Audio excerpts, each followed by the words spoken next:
Welcome to the second part of this 2-episode series with Alexandra E. on the Youth Rise podcast. I'm your host, Queenie Gong, and in part 2, Alexandra and I talk primarily about our personal experiences with dealing with procrastination, social media, and the negativity that social media brings regarding body image. Specifically, the latter topic is very important as many young individuals, especially young females, struggle with this issue, and it's still not a very outspoken one. We hope that our personal stories can reach other young individuals and inform them to strive for a more positive relationship with themselves.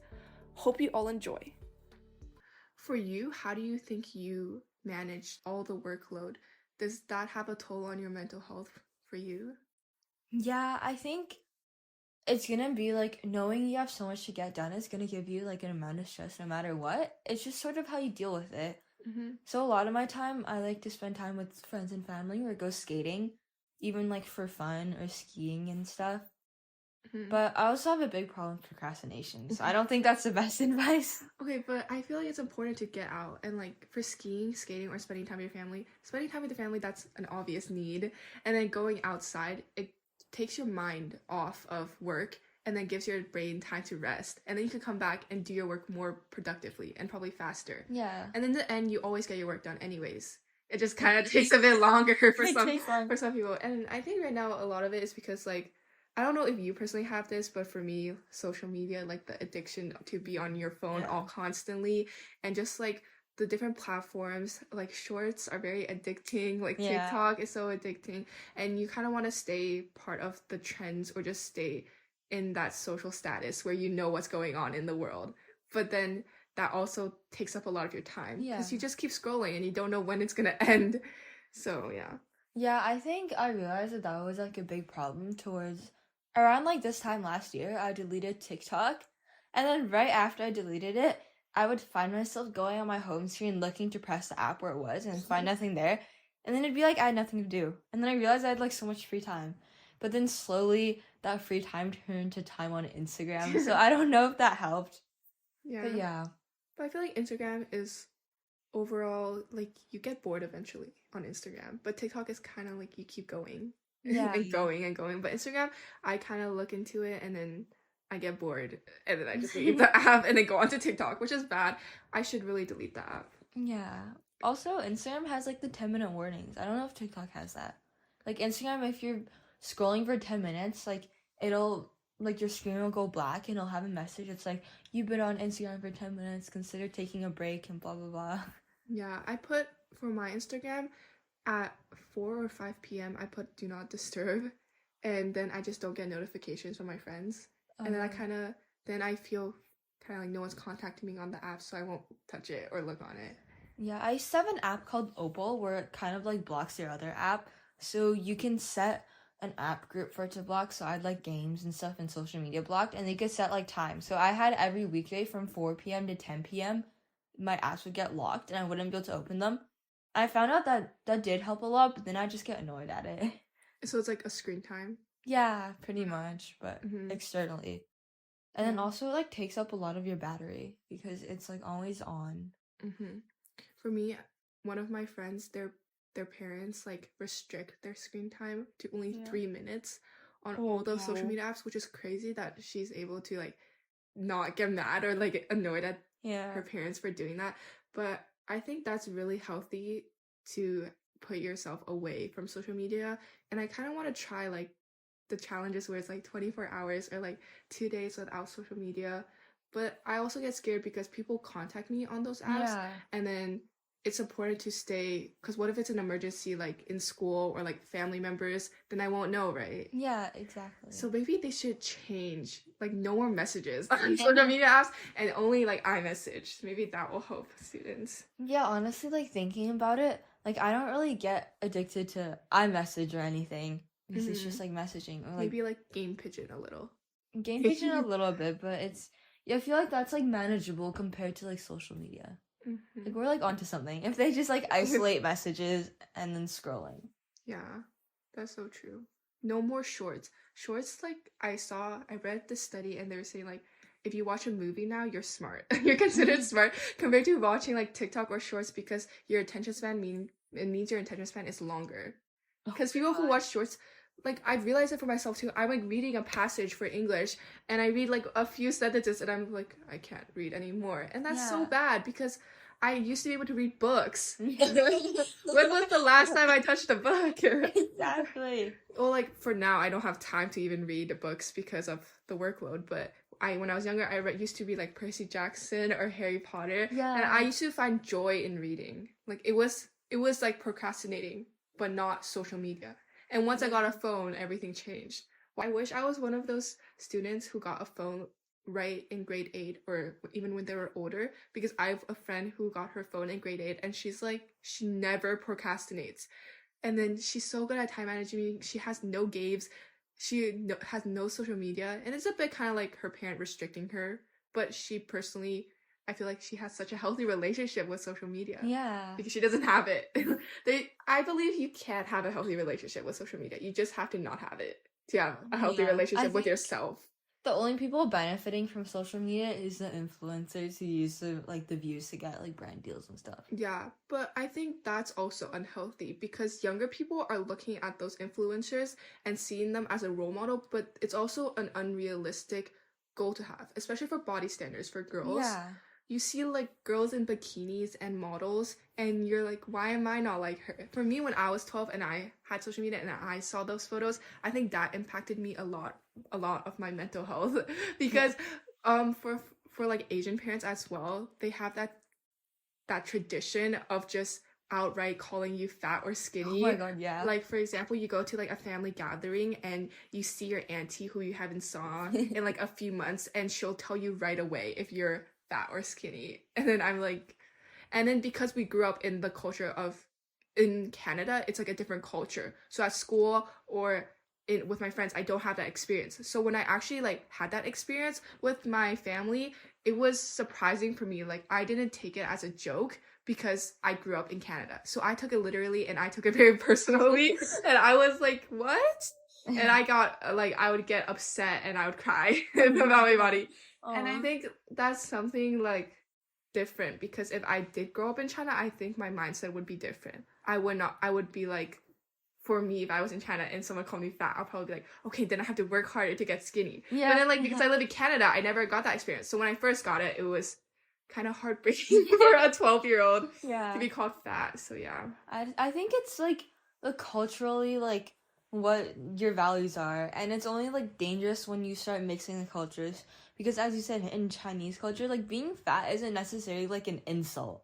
Like, yeah, they don't it's not... think it's an insult. They just say it because they want to be honest. Yeah, they're just honest and they like care about you and they want you to be healthy. They're not saying it as they mean bad. Mhm. But in Western culture, like in North America, calling someone fat is almost like an insult to them, or like I it's think it is derogatory towards them. So it's like when you come in with the mindset that getting called fat is bad, and then you have family members overseas who call you fat because they care for you, then it becomes very like miscommunication and like harmful.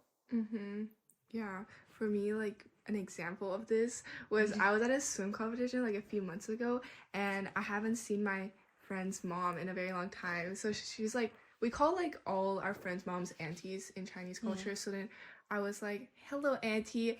And then we talk a bit. It was in the washroom. We saw each other and we were washing our hands. And then before she leaves, she goes, you got a little fat. or like she said it in Chinese, but it directly translates like you got a little chubby or something like that. And then for me, like I already knew of this culture in China to just directly call someone fat if they did get fat, or directly call someone skinny if they got skinnier.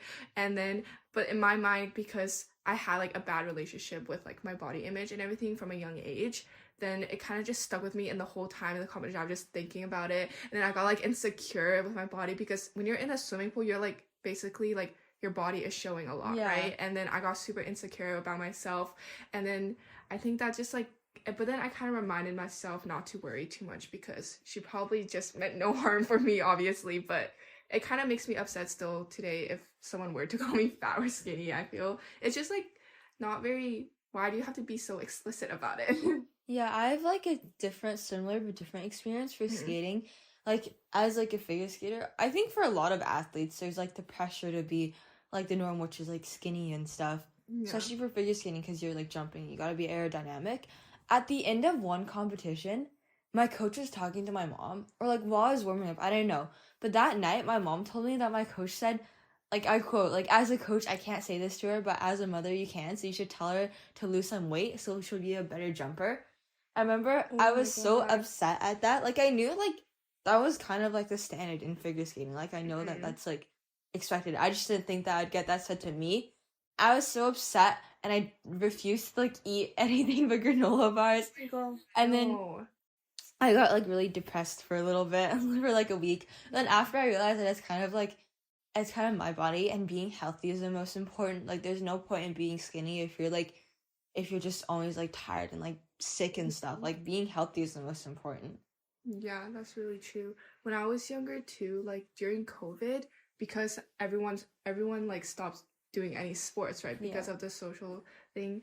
And then I gained weight, obviously, Yeah. but I was in that part of my life where you're obviously gonna gain weight because you're growing. And I was 12 around that time, and I gained like 10 pounds. And my mom was surprised, and I was surprised too because I didn't understand your body was supposed to gain weight when you're Yeah. younger.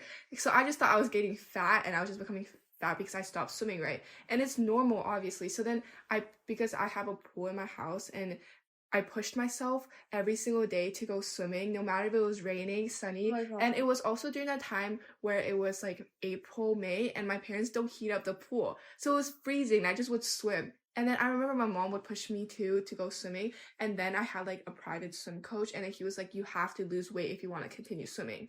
And then I was like, okay, then I'll do it. And then I got into a really bad habit of like watching YouTube videos about like what I eat in a day, and then watching other people eat. And then also I started watching like K-pop idols, like their diets, because they have like those extreme diets Yeah, where they yeah. don't eat anything, or they would just eat fruit or like yams or like oatmeal. And then I started to do that. I remember once I ate like 3 cucumbers a day, like a cucumber for a meal for a day, which is terrible because cucumbers is just water. It has like no calories or anything. And I was 12, and I remember my mom would be like kind of not encouraging, but she would just let me do whatever I wanted to.